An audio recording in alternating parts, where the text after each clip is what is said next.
So Simple tutorial. Good morning students. Welcome to SST So Simple tutorial. Today we will do one short revision of the lesson Food Security in India. Before you attend this class, I hope you have read your book.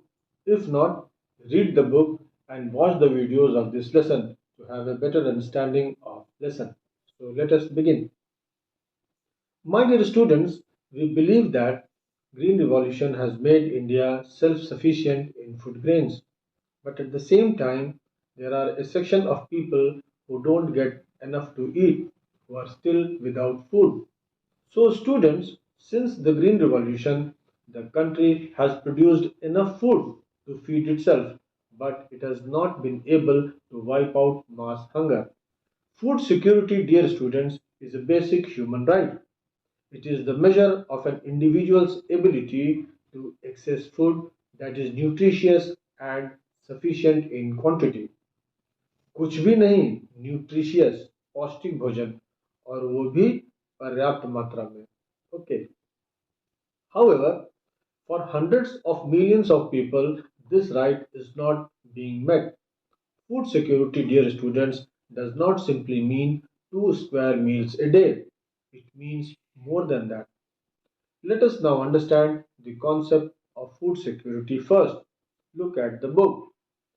Food security has the following dimensions. First, availability of food.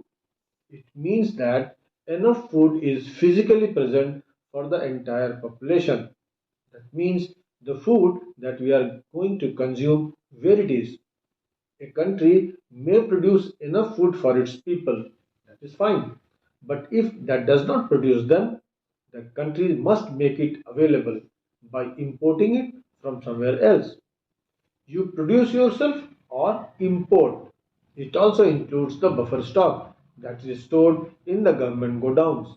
Okay, so availability is the first important requirement. Second, accessibility. Accessibility means that the food is within the reach of every person. Simply having enough food in a community is meaningless if one has no access to it. Just think about the situation that the godowns are full of grains, rats are enjoying picnic every day, but people are dying of starvation. That means people do not have access to these food grains. Third, affordability. Affordability implies that an individual has enough money to buy sufficient, safe, and nutritious food to meet one's dietary needs. If safe and nutritious food is not available at a price affordable to all, then the welfare of some people will be jeopardized. Affordability, therefore, students, remain a key barrier to accessing nutritious food among the poorest segment of the population worldwide. So, what food security means? It means availability, accessibility, and affordability of food to all people at all times. So, how a country will ensure food security to its people? 1. The country should make available enough food for all the persons. 2. All persons have the capacity to buy quality food. And 3. There is no barrier on access to food. Okay, let us now go to the next topic. Why food security? See, normally we accept that the poor people who are below poverty line remain food insecure for most of the times. But that does not mean that those above the poverty line are always food secured. In certain circumstances, such people can also become food insecure. For example, during a national calamity like an earthquake, drought, flood, or tsunami. During such times, all, including people above the poverty lines, are also affected. Now the question is, how is food security affected during a calamity? Calamity तो आप लोग समझते होंगे. Calamity means आपदा. Natural calamity means प्राकृतिक आपदा. For example, earthquake, tsunami, flood. Calamities are beyond the control of human beings. Whenever a calamity strikes, then the food situation of that area is affected. Say for example, in case of drought, first of all, production of food grain will decrease. Naturally, there will be shortage of food in the affected area. When there is a shortage of food, what will happen to price? Recall demand and supply. Prices will go up. It may shoot to the extent that some people may not be able to buy them. If such a calamity stretches a large area or takes place for a longer time period, then it may cause a situation of starvation. भुखमरी की नौबत आ सकती है. The starvation may ultimately lead to the situation of famine. What is famine? Akal. Look at the book. A famine is characterized by widespread deaths due to starvation and epidemics caused by forced use of contaminated water or decaying food and loss of body resistance due to weakening from starvation. तो अकाल में क्या होता है?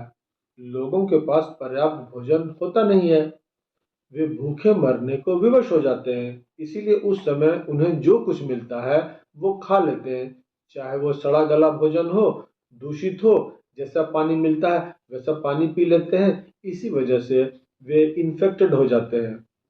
Starvation के कारण वैसे भी बॉडी वीक हो जाती है, इम्यूनिटी डाउन हो जाती है, अंततः बड़े पैमाने में डेथ होती है. तो अकाल में यही होता है.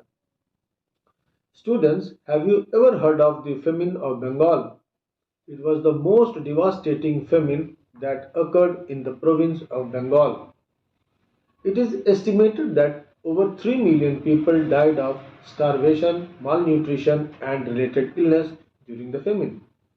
But who were affected the most by the famine? They were the agricultural laborers, fishermen, transport workers, and other casual laborers most affected by dramatical increasing price of rice. यहाँ आप सिर्फ नाम पर ध्यान मत दीजिए कि कौन कौन सबसे अधिक अफेक्टेड थे, ये भी देखिए कि क्यों अफेक्टेड थे. Increased price of rice. चावल इतना महंगा हो गया था कि वे उसे खरीद नहीं पा रहे थे. समझ आया? Okay. Thereafter, Bengal-like famine never happened in India, but there are places even today where famine-like conditions exist and starvation deaths are reported. Natural calamities and pandemics may also lead to food shortages. You must have observed that during COVID, there were restrictions on the movement of people as well as goods and services. All of these had impacted economic activities. That is why food security is needed in any country to ensure food at all times. Let us now discuss who are food insecure. मतलब ये कि food security हमें किसको देनी है? जिनको इसकी जरूरत है, यानी कि जो इनसिक्योर है. समझ गए? वैसे देखा जाए तो एक बहुत बड़ा वर्ग फूड इनसिक्योरिटी से जूझ रहा है, पर उनमें भी कुछ विशेष हैं जो सबसे अधिक प्रभावित हैं. तो वे कौन हैं? हम पहले इनको दो भागों में रफली बांट लेते हैं, रूरल और अर्बन. रूरल में कौन कौन आते हैं? रूरल में जो आते हैं वे हैं लैंडलेस पीपल, जिनके पास जमीन नहीं है, और यदि इनके पास लैंड है भी तो नहीं के बराबर. दूसरा, ट्रेडिशनल आर्टिजन्स. उसके बाद, providers of traditional services, petty self-employed workers and destitutes. Urban area में देखें तो कैसे लोग हैं वे? Families whose members are employed in ill-paid occupations and casual labor market. वैसे परिवार जो कम मजदूरी वाले काम करते हैं या कैजुअल लेबर वाला काम करते हैं. इनमें भी अधिकतर तो सीजनल एम्प्लॉयमेंट वाले लोग हैं, जिनको इतनी कम मजदूरी मिलती है कि बस किसी तरह से जी रहे होते हैं. यदि हम सोशल कंपोजिशन के बेस पर देखें तो इसमें कौन कौन आते हैं? एसटीज, एससीज और कुछ ओबीसीज, जिनका लैंड बेस बहुत कम होता है, और यदि लैंड होता भी है तो उसकी प्रोडक्टिविटी बहुत कम होती है. और भी कई लोग फूड इनसिक्योर होते हैं, जैसे people affected by natural disasters who have to migrate to other areas in search of work. वैसे लोग जिन्हें नेचुरल डिजास्टर वैसे लोग जिन्हें नेचुरल डिजास्टर से प्रभावित होने पर काम की तलाश में दूसरी जगह जाना पड़ता है। एक और वर्ग है महिलाओं का। A high incidence of malnutrition prevails among women. This is a matter of serious concern as it puts even the unborn baby at the risk of malnutrition. malnutrition से सबसे ज्यादा प्रभावित कौन होती हैं? विमेन। विमेन में भी प्रेग्नेंट एंड नर्सिंग मदर्स। यदि प्रेग्नेंट विमेन को पौष्टिक भोजन नहीं मिलेगा तो क्या होगा? That will put even the unborn baby at the risk of malnutrition. गर्भ में पल रहा बच्चा भी मालन्यूट्रिशन का शिकार हो जाएगा। जन्म के समय से ही वो कमजोर रहेगा। इसके बाद जो महिलाएं दूध पिला रही हो उनको भी पौष्टिक भोजन चाहिए। Children under the age of 5 also constitute an important section of food insecure population. मतलब 5 वर्ष से कम बच्चे भी फूड इनसिक्योर होते हैं। National health and family survey NHFS 1998-99 के सर्वे के अनुसार हमारे देश में ऐसे बच्चों और महिलाओं की संख्या लगभग 11 करोड़ है। कितनी है? 11 करोड़। यदि हम स्टेट वाइज देखें तो पाएंगे कि कुछ स्टेट्स में सबसे अधिक फूड इनसिक्योर लोग मिलेंगे, जैसे यूपी, पूरा यूपी नहीं बल्कि eastern and south eastern part of UP, Bihar, Jharkhand, Orissa, west Bengal, Chhattisgarh, MP और महाराष्ट्र के कुछ पार्ट्स। आई होप आपको समझ आ रहा होगा who all are food insecure. आपके बुक में अब दो टर्म्स आ रहे हैं, chronic hunger and seasonal hunger. जरा इनको समझते हैं। Hunger is another aspect indicating food insecurity. Hunger is not just an expression of poverty, it brings about poverty. यहाँ हंगर से आशय भूख नहीं है, भूखमरी है। कहीं से बच्चों अगर भूखमरी की खबर आ रही हो तो इसका मतलब है कि वो इंडिकेट कर रही है, देखिए यहाँ फूड इनसिक्योरिटी है। The attainment of food therefore involves eliminating current hunger and reducing the risks of future hunger. इस तरह यदि हम फूड सिक्योरिटी के लक्ष्य को प्राप्त कर लेते हैं, इसका मतलब ये हुआ कि हम करंट हंगर को मतलब वर्तमान की भूखमरी को खत्म कर पा रहे हैं और भविष्य में भी यदि भूखमरी का कोई खतरा हो तो उस खतरे को भी कम कर पा रहे हैं। बच्चों, हंगर के भी दो डायमेंशंस हैं, एक क्रोनिक हंगर, दूसरा सीजनल हंगर। क्रोनिक का मतलब क्या होता है? Marked by a long duration और समथिंग रिकरिंग, दीर्घकालिक। Chronic hunger is a consequence of diets persistently available in terms of quality and or quantity। मतलब यह कि लंबे समय तक जो आप खा रहे हैं वो इनएडिक्वेट है, पर्याप्त नहीं है, न क्वालिटी के हिसाब से और न क्वांटिटी के हिसाब से। कहने का मतलब यही है कि जो मिल रहा है, जितना मिल रहा है, बस जीने के लिए खाए जा रहे हैं। गरीब लोग क्रोनिक हंगर के शिकार क्यों होते हैं? क्योंकि उनकी आमदनी बहुत कम होती है और जीवित रहने के लिए जो भोजन चाहिए वे उसे खरीद पाने में सक्षम नहीं होते हैं। एफोर्डेबिलिटी ऑफ फूड याद आ रही है ना? यहाँ एफोर्डेबिलिटी का चक्कर है। अब देखते हैं सीजनल हंगर। हमने पिछले चैप्टर में पढ़ा था ना, सीजनल अनएम्प्लॉयमेंट, उसी से मिलता जुलता ही है। This type of hunger exists when a person is unable to get work for the entire year। इस तरह की भूखमरी तब होती है जब किसी को पूरे वर्ष काम नहीं मिलता हो। आमतौर पे यह रूरल एरियाज में होता है। सोइंग और हार्वेस्टिंग सीजन में काम तो रहता है पर लीन पीरियड में खाली बैठना ही पड़ता है। अर्बन एरियाज में भी वही बात होती है। बरसात के दिनों में जब काम रुक जाता है तो कैजुअल लेबरर्स जो कंस्ट्रक्शन वर्क्स में लगे होते हैं उनको भी बैठना पड़ता है। बच्चों, बुक में दो कहानियां दी हुई हैं, एक रामू की और दूसरी अहमद की। इसमें यह बताया गया है कि रामू सीजनल अनएम्प्लॉयमेंट के कारण वर्ष के 4 महीने फूड इनसिक्योर रहता है। वहीं अहमद की स्थिति बहुत अच्छी नहीं है, पर उसके पास एक येलो राशन कार्ड है जिससे उसका काम चल जाता है और वो फूड सिक्योर रहता है। बच्चों, इस पूरे डिस्कशन में एक बात तो आप समझ ही गए होंगे कि देश में अवेलेबिलिटी ऑफ फूड तो बहुत जरूरी है। Let us see it's background in brief. Dear students, India was a food deficit country on the eve of independence. It had to import food to feed its people. Our leaders had to go to foreign countries to beg for food grains. Think how disgraceful the situation would be. To avoid such situations, the government motivated agricultural scientists to make India self sufficient in food grain production. As a result, high yield variety seeds were developed. The combination of seeds, water, and fertilizer gave a boost to food grain production in the country, which we call the Green Revolution.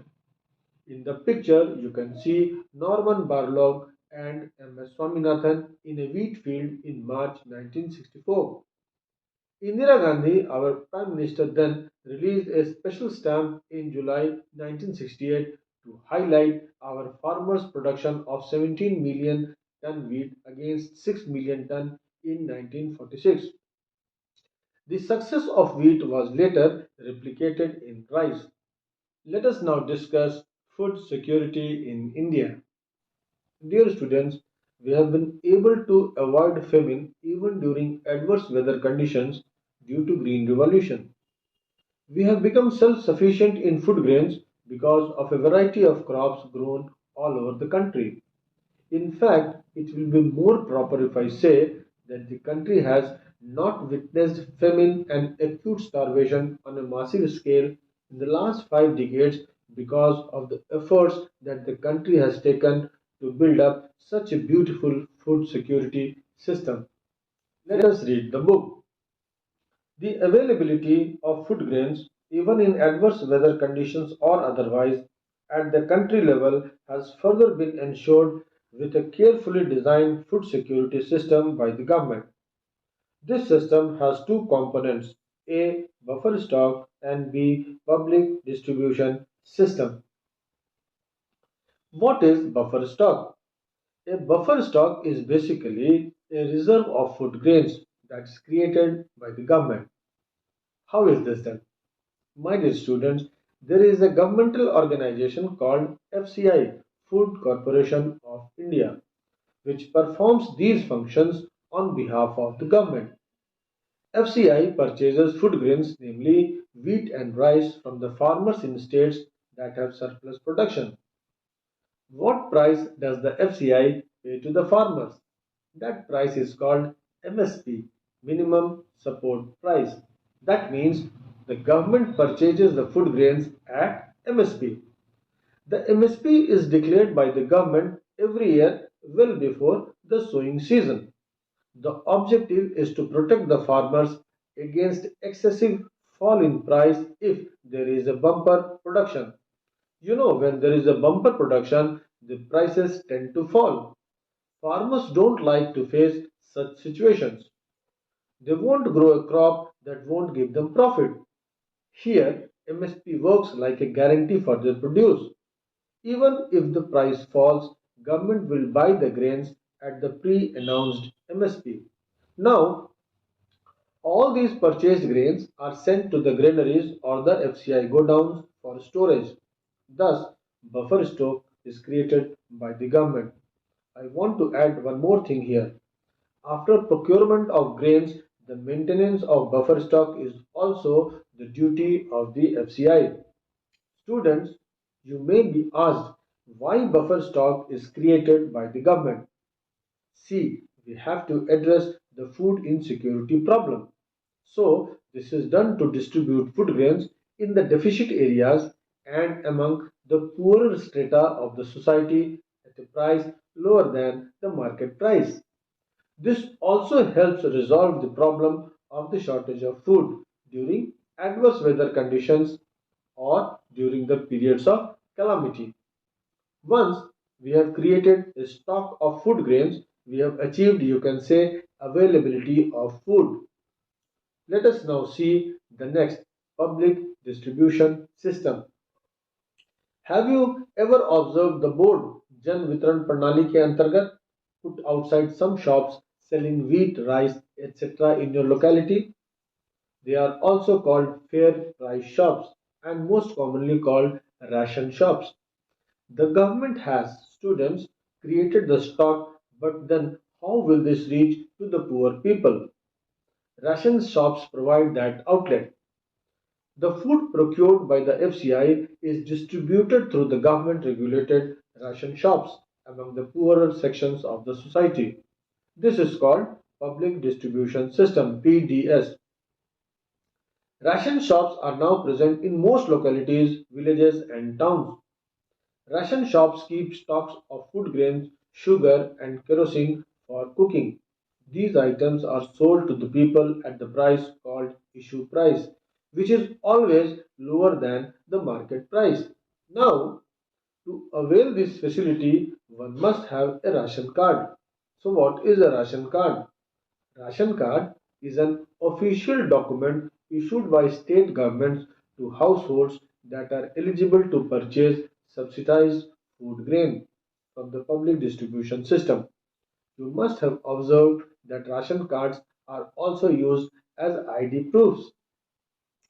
Before the National Food Security Act 2013 was enacted, there were three types of ration cards. Antyodaya card, which was meant for the poorest of the poor, BPL card for those below poverty line, and APL card for all others. Okay, in the slide you can see the board that is normally found outside the ration shops. You can also see the transaction going on inside the shop. You can also see the cover page of ration card. Before we proceed further, let us summarize what we read just now. To ensure food security in India, we have three things. One, procurement of grains at MSP. Second, maintenance of buffer stocks. And third, public distribution system. Okay.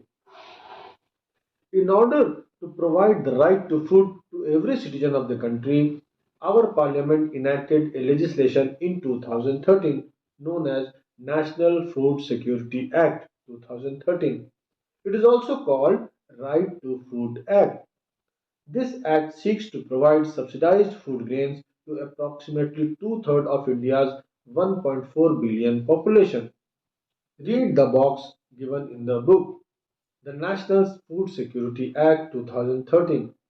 This act seeks to provide for food and nutritional security life at affordable prices and enables people to live a life with dignity.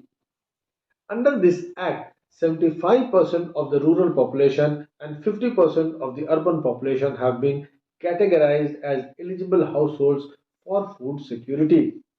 Let me introduce you to one more program before I wind up the class. Integrated Child Development Services ICDS. ICDS scheme was launched in 1975. It comes under Ministry of Women and Child Development. It is a unique program for early childhood development. Special provisions for children in the age group of 0 to 6 years, which allows them to receive a nutritious meal for free through Anganwadi centers. Let us now discuss current status of public distribution system. Let us see table 4.3. In the beginning, up to 1992, you can see that the coverage of PDS was universal. That means it was meant for all. There was no discrimination between the poor and the non-poor. But later on, the policy related to PDS was revised to make it more efficient and targeted. In 1992, PDS became Revamped Public Distribution System or PDS. It was introduced in 1,700 blocks in the country. The target was to focus poor families, especially in the far-flung, remote, and inaccessible areas, provide the benefits of PDS to remote and backward areas. Here, the scale of issue was 20 kg of food grains per card. From the June 1997, in a renewed attempt, Targeted Public Distribution System (TPDS) was introduced. As the name suggests, they began targeting the poor in all areas. It was for the first time that a differential price policy was adopted for poor and non-poor. Food grains were distributed to poor at subsidized rates. For BPL, wheat was 4 rupees 15 paise per kg and rice was 5 rupees 65 paise per kg. But for the APL, it was 6 rupees 10 paise and 8 rupees 30 paise respectively. In 2000, two special schemes were launched, namely Antyodaya Anna Yojana and Annapurna scheme. In Antyodaya Anna Yojana, the target group was the poorest of the poor, that means poorest among the BPL families. Under this scheme, 35 kgs of food grains are made available to each eligible family at a highly subsidized price of rupees 2 per kg for wheat and rupees 3 per kg for rice. In Annapurna scheme, the target groups were indigent senior citizen. Indigent means impoverished, unable to afford the basic necessities of life. Besahare, Nirashrit, Deenheen.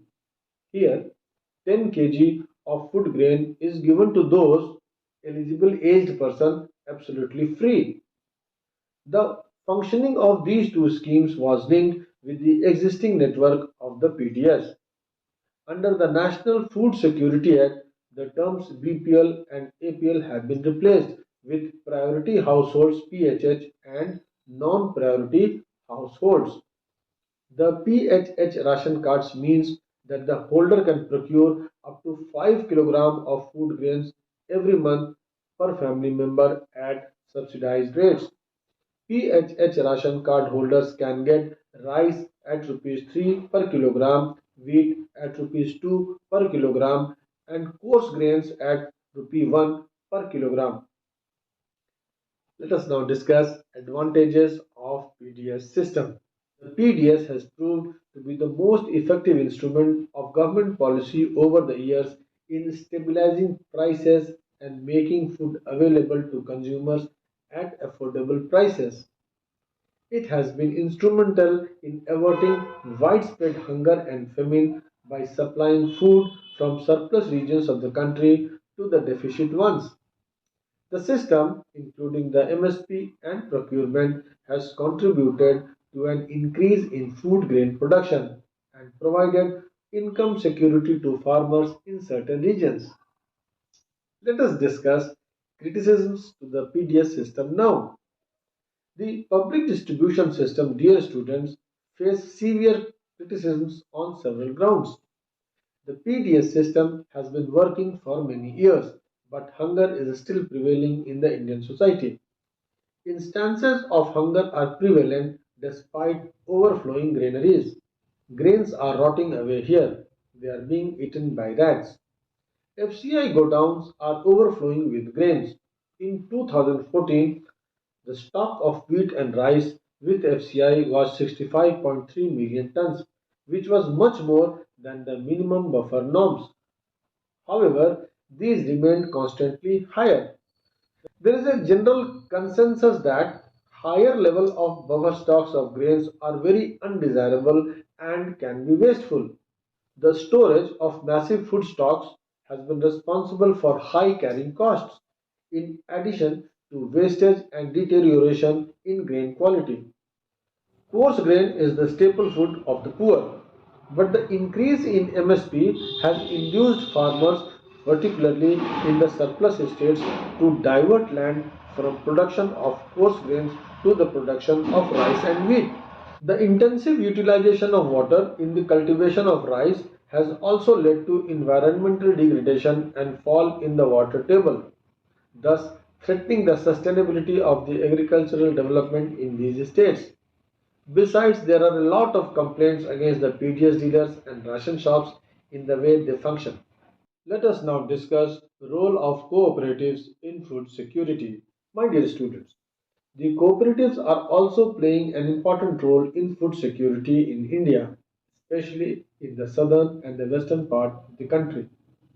The cooperative societies set up shops to sell low priced goods to poor people. Let us take Tamil Nadu first. Tamil Nadu is the pioneer in the cooperative movement in India. More than 10,000 cooperatives are functioning at the primary level to meet the financial and non financial requirements of the farmers, milk producers, fishermen, and others. The cooperative societies provide credit to the people, particularly in rural areas, at reasonable interest rates, thereby reducing the dependency of the farmers on the informal sources of credit.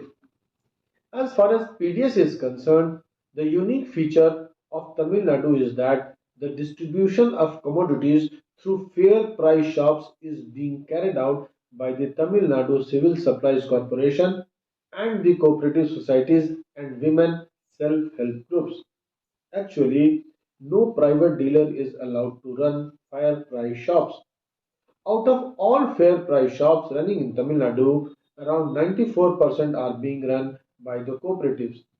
Also, the government guidelines show that no family card holder is to travel more than 2 kilometers to reach the ration shop. Let us go to Delhi. Mother Dairy is a big brand in Delhi. Mother Dairy was started as a subsidiary of the National Dairy Development Board (NDDB) in 1974 under Operation Flood. I hope all of you know what Operation Flood is. Its aim was to make India a milk sufficient nation. It originally focused on Delhi and has 1500 milk booths and 300 Safal outlets in the market.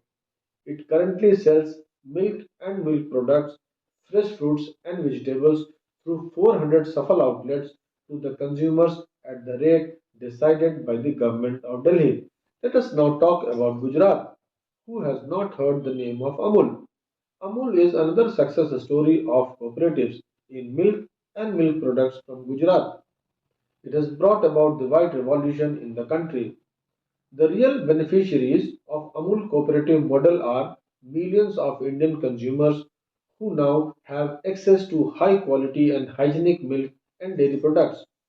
At the same time, millions of rural women and small farmers have attained gainful employment as well as remunerative livelihood because of Amul. These are a few examples out of many cooperatives running in different parts of the country, ensuring food security of different sections of society. Similarly, in Maharashtra, Academy of Development Science (ADS) is trying to set up as many grain banks as possible. They often seek the help of NGOs.